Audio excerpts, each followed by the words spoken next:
What did I teach you? You are the Duke of New York. You're a number one.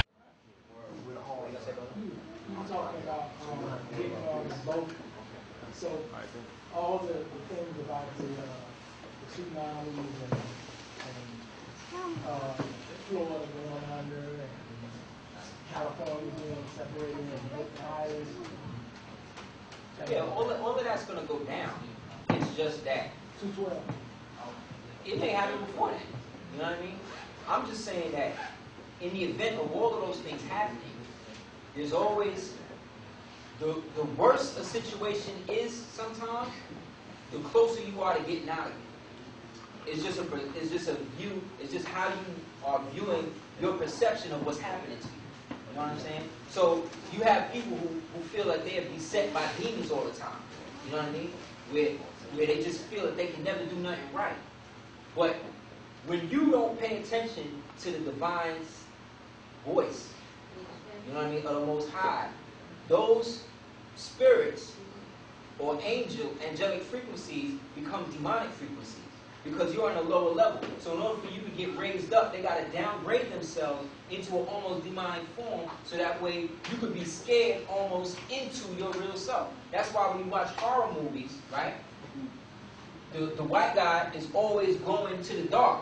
And we always be in the movie like, why you going in there? Why you going in there? Because, right? You be like, why are they doing that? Because what they showing you is a spiritual ritual. Because remember I said, when the light is there and you see the ancestors or whatever, and they say, yeah, come to me, come into the light or whatever. That's a trap. But it looks beautiful.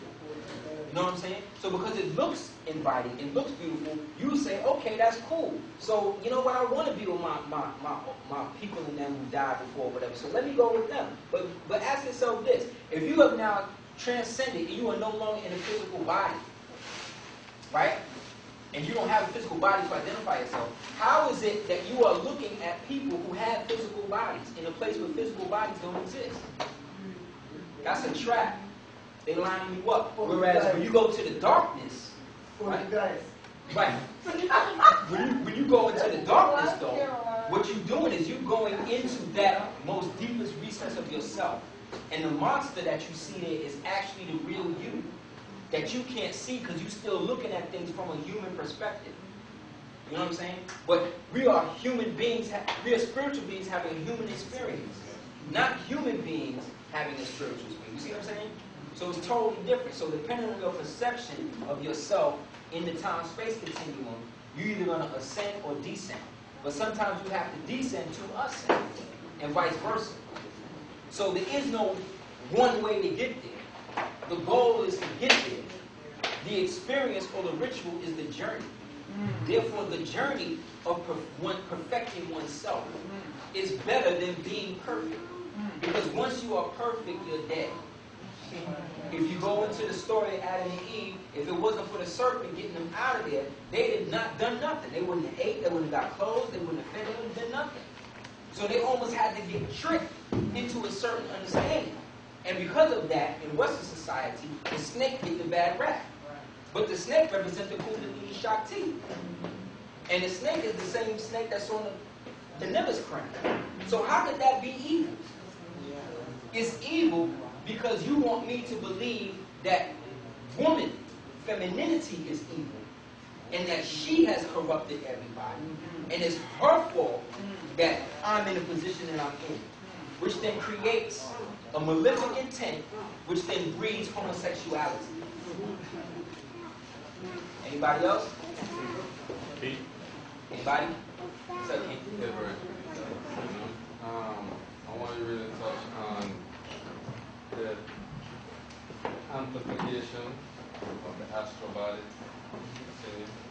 and the correlation between vocal intonation, in tune with solar and lunar cycle, breathing, semen, retention, the opening of the chakras, and how this correlates to the war on Islam, which transfers into esoteric Sufism, which of course we know is a foundation for Masonry, because the Illuminati come from the Afghan black Sufis. You see me I The say? Moors. Yeah. And that mindset. You see Yep. me? So if you can touch that, and maybe you can, because I want to say when he dealt with the whole Akhenaten thing, how he was really dealing with light code reception, Yeah. which is why you see the right above the tiny Yes, sir. depictions. And then he even touched what a lot of people don't know about how he's depicted as a hermaphrodite.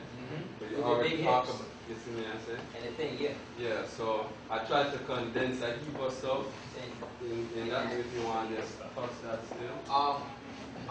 any ancestral figure like that represents yourself now. So when you are reading about stories, let's say if you're reading a story about the diver, or you're reading a story about ISIS, or you're reading anything like that, what's really going on is you're reading about yourself. The archetype, right, may be different, but the story, the theme of it all, resonates to you, or else you wouldn't be reading it. So certain people gravitate to certain books and certain understanding based on their ancestral